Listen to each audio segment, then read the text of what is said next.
What makes someone finally snap? What takes a quiet, kind, patient person and turns them into someone who screams, throws things, breaks down, and hates the sound of their own voice afterward? Is it really anger issues? Is it really being crazy? Or is it something else? Something much quieter that started long before the explosion? Have you ever looked at yourself after a fight and thought, I don't even recognize who I was just now? Have you ever been pushed so far for so long that when you finally reacted, somehow you became the villain of the story? If you've ever lived through that, this episode is for you. In this episode, we dive into the second phase of narcissistic abuse, the part where emotional pressure builds and builds until the victim finally breaks. We'll walk through her story at the breaking point, how he provokes, minimizes, twists, and plays nice guy on the surface, how she reaches emotional overload, how her reaction is used against her, and the psychology behind reactive abuse, when the victim's natural reaction to abuse is turned into evidence that they were the problem all along. By the end of this episode, you'll understand why you broke, why it wasn't your craziness, and how that breaking point was slowly engineered. Stay with me. She is standing in the middle of the living room, hands shaking, voice raised, tears streaming down her face. Her heart is pounding so fast she can hear it in her ears. Words are spilling out of her mouth in a way that doesn't feel controlled anymore. It feels like a dam has burst. He is sitting on the couch, calm, leaning back, arms crossed, eyes half-lidded like he's watching something mildly annoying on a screen. His voice is low, steady, and cool. "See?" he says. "This is exactly what I mean. You're overreacting. Again." The room feels too small. Her chest feels too tight. She hears herself saying things like, "You never listen to me. You twist everything I say. You make me feel insane." Her voice cracks, but she pushes through it, trying to force years of pain into a few minutes of words. She hates how loud she is. She hates how she sounds, but she can't stop. It's as if her body has finally taken over, saying, "Enough, enough." He glances at his phone. He sighs. He looks bored. "You're yelling," he says flatly. "You're literally scaring me right now." Somewhere deep inside, a part of her wants to stop, to breathe, to slow down, to explain instead of shout. But that part has been ignored for too long. The version of her that tried to be calm and reasonable was met with sighs, eye rolls, and silence. Now the only version left is the one that's drowning. She slams her hand on the table, not to hurt anything, but to feel something solid. He flinches slightly, but then his face settles into a familiar expression. Cold, superior, detached. "You're unstable," he says quietly. "You need help." Those words slice through her shouting like a knife. She goes silent for a moment, not because she agrees, but because it hurts so much to hear. Her breath comes in ragged waves. She looks at him, searching his face for any hint of care, remorse, softness. There's nothing. Just a man sitting calmly, watching her fall apart, and taking mental notes. From the outside, if someone saw only this moment, they might think she's the problem. She's the one shouting, shaking, crying. He's the one who looks calm and composed. That contrast is powerful and dangerous. This is what many survivors experience as reactive abuse. It's not that they are abusive. It's that they are reacting to something that has been happening quietly, relentlessly for a long time. The explosion is the visible part. The abuse is often invisible. He has spent weeks, months, maybe years, dismissing her feelings, minimizing her pain, ignoring her when she needed comfort, twisting her words, making her second-guess her memory, and subtly blaming her for everything. Her nervous system has been under constant emotional stress. You can only hold that in for so long. The breaking point doesn't come from nowhere. It's built. Now, we rewind. Earlier that day, the house was quiet. The light was soft. She was in the kitchen, making coffee, trying to pretend that things were normal. He walked in with that easy, social charm he used around other people. Cheerful tone, light jokes. On the surface, everything looked fine. "Morning," he said, kissing her on the cheek in a quick, practiced way. She smiled automatically. "Morning." For a few minutes, they talked like any normal couple. He told a funny story about work, about someone who messed up a task and how he fixed it.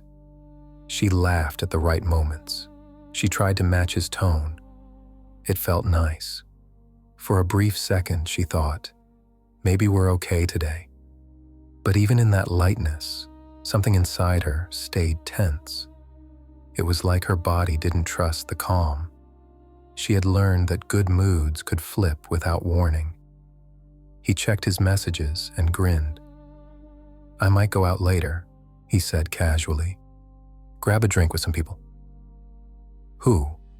she asked, keeping her voice neutral. He shrugged. "Just friends." That answer used to be enough, but not anymore. Not after all the times she had found out that just friends included someone she had told him she felt uncomfortable about, someone he knew was a wound for her. "You mean with her again?" she asked quietly. He rolled his eyes immediately. "Seriously? We're doing this again?" Her stomach tightened. She hadn't raised her voice. She hadn't accused him of anything. She had asked a simple, honest question. But the way he responded made it sound like she was starting a war. "I'm just asking," she said, softening. "You know how that makes me feel." He sighed dramatically, as if her feelings were heavy bags he was being forced to carry. "You always make everything a problem," he said. "I can't even have a normal conversation without you turning it into some emotional thing." Those words lodged themselves in her chest. "You always make everything a problem," not, "We have a problem," not, "This situation is hard. You are the problem." Here's what's happening psychologically. He's not just dismissing her concern, he's rewriting the story. She's saying, "This situation hurts me." He's saying, "You are the situation." This flips the focus from his behavior to her personality. Instead of examining his choices, he attacks her for reacting to those choices. Over time, this makes her believe that her emotions are defective, not his actions. This is stage setting. He's winding the spring. Every invalidated feeling adds pressure. Every rolled eye adds pressure. Every "you're too sensitive" adds pressure. Every "you're making a big deal out of nothing" adds pressure. He may not think, "I'm going to make her explode tonight," but at a psychological level, his behavior benefits him. The more she doubts herself, the easier it will be to discredit her when she finally breaks. The day continues. On the outside, normal. On the inside, constant friction. She tries to brush off the earlier conversation. She makes lunch, cleans up, answers a few messages, stares at her phone longer than she should. There's a knot in her stomach that won't go away. When she tries to gently bring it up again, he's halfway through a scroll on his phone. I don't want to feel disrespected," she says carefully, choosing each word. He doesn't look up. "You're obsessed," he says. "It's not that deep." She laughs weakly, a broken little sound. "I'm not obsessed. I'm hurt." He shrugs. "Same thing with you." The conversation ends like that. Not because the problem is solved, but because he shuts the door on it. She walks away with the same wound, now deeper, layered with the additional sting of being mocked. Later, she asks a small favor, something practical. He answers with a tone that says, "You're annoying me just by existing." "Do you ever stop complaining?" he says when she tries to clarify something. "I literally said I'd do it. God, you never let anything go."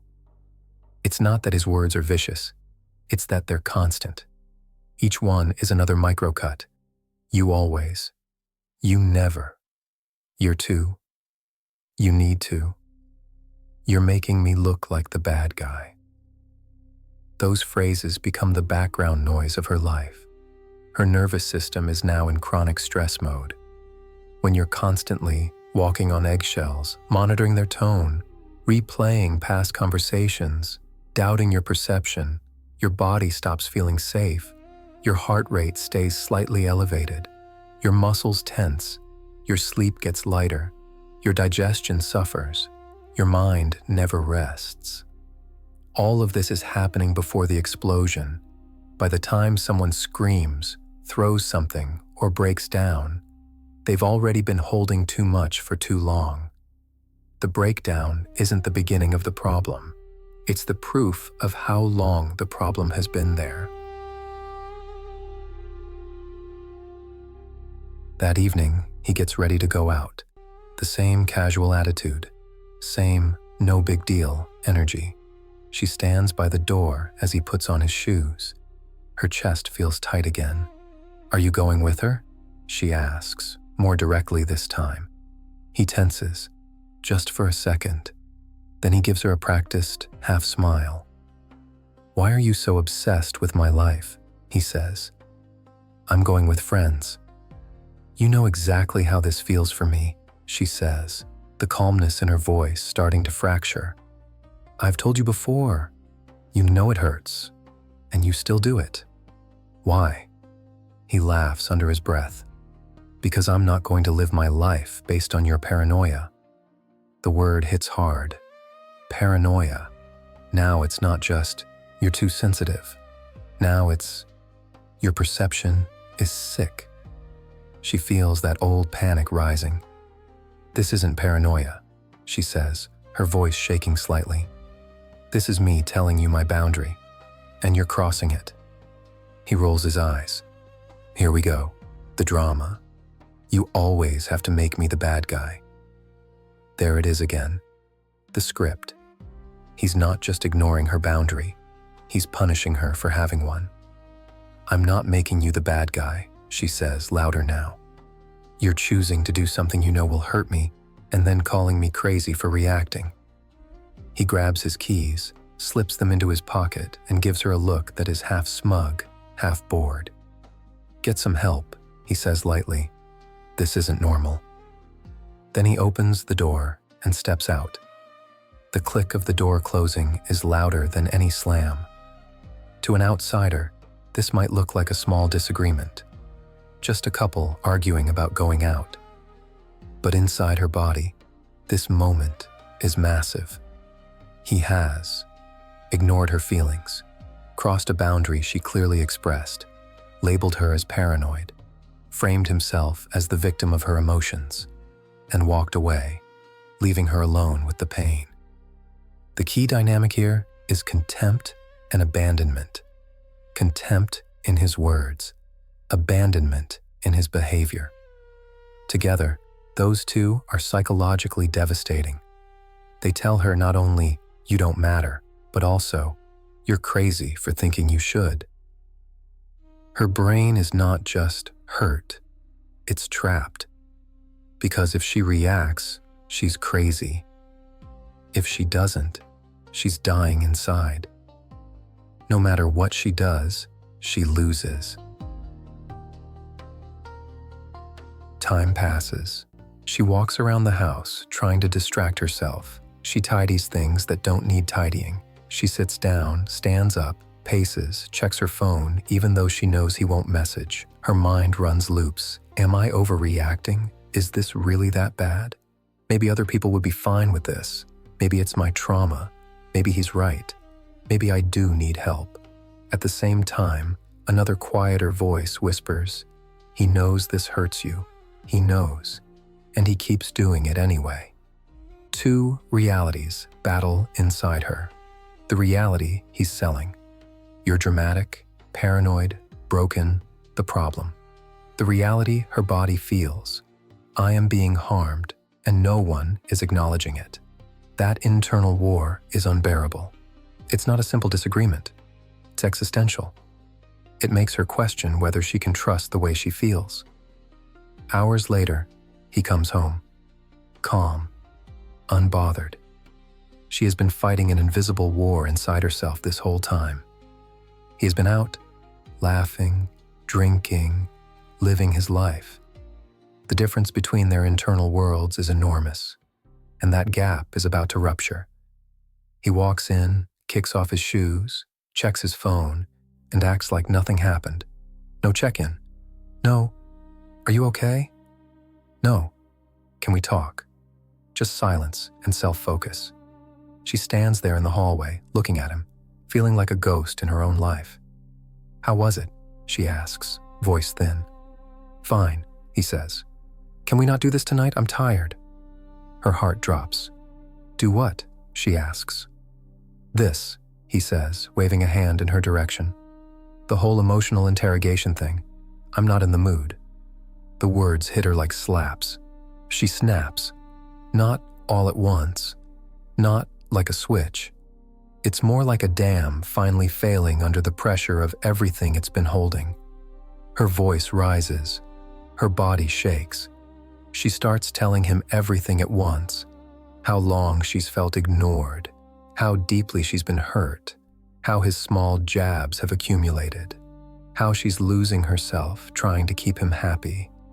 He stands there, arms folded, that familiar, detached stare in his eyes. "Listen to yourself," he says when she pauses to breathe. "You sound insane." She feels something inside her crack again. That word, insane, has been hovering for weeks, and now he's given it shape. She cries harder. "I'm not insane. I'm in pain," she says. "You keep acting like my pain is an inconvenience. You keep pushing, and then you blame me when I finally can't hold it in anymore." He shrugs. "You're the one yelling. I'm literally just standing here." This is one of the most cruel and confusing dynamics in narcissistic abuse. They stay outwardly calm while they push you into emotional overload. Then they point to your reaction and say, "See, you're the problem." The calm is not kindness. It's control. He has ignored, minimized, mocked, crossed boundaries, and abandoned her emotionally. But now, in this moment, none of that is visible. Only her reaction is. People often ask, "Why didn't you stay calm?" The real question is, why did someone make you hold that much pain for that long? Her breakdown is not evidence of her madness. It's evidence of how much she has carried. Eventually, she stops, not because she's okay, but because she's empty. Her throat hurts. Her head throbs. Her body feels heavy. He looks at her, tilts his head slightly, and says in a gentle, patronizing tone, "You really need to talk to someone. This isn't normal. I can't do this with you if you're going to keep acting like this." That sentence lodges itself deep inside her. Part of her believes it. Part of her agrees. Part of her thinks, "Maybe I am broken beyond repair." Later that night, she lies in bed staring at the ceiling. Shame washes over her in waves.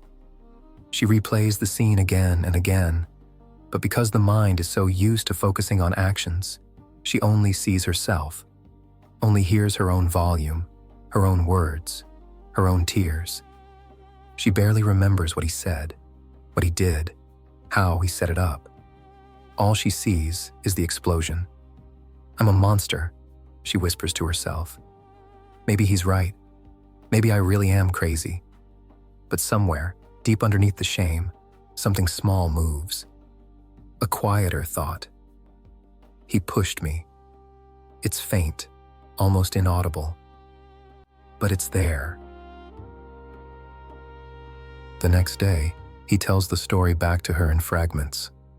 "You scared me last night," he says. "You need to control yourself. You always twist everything I say. You turned nothing into a huge scene." The more he repeats it, the more believable it sounds. If someone rewrites the story enough times, even you start to question your memory. This is the second part of reactive abuse. Not just provoking the reaction, but controlling the narrative afterward. Yet, as he talks, something in her body reacts. Her chest tightens, not just with shame now, but with a strange, quiet anger. Not rage, not explosive. A different kind, like a boundary deep inside her waking up. She smiles weakly, nodding, saying sorry again because she's used to apologizing. But internally, a new question forms. If I'm crazy, why do I feel calmer when he's not around? She doesn't say it out loud. Not yet. She's not ready to confront him. She's barely ready to admit it to herself. But that question matters. It is the first crack in the story he has built about her. Psychologically, this is the beginning of awakening. It doesn't start with empowerment or big speeches. It starts with tiny, quiet truths. I wasn't always like this. I only get this way around him. My breakdown didn't come out of nowhere. I'm not the only one who had a part in this. Those thoughts are fragile at first, but once they exist, they can grow. By the end of this phase, she hasn't left him. She hasn't fully named what's happening as abuse. She still blames herself 80% of the time, but the remaining 20%, that's new. 20% of her is starting to see that she didn't just go crazy. She was pushed, pressured, provoked, and then blamed. That realization is small, but it is everything. Because once you start asking, why did I break? Instead of, what's wrong with me? You have already begun to step out of their story and into your own. And that's where episode 3 begins, with her slowly, painfully, bravely, opening her eyes to the pattern behind her breakdown.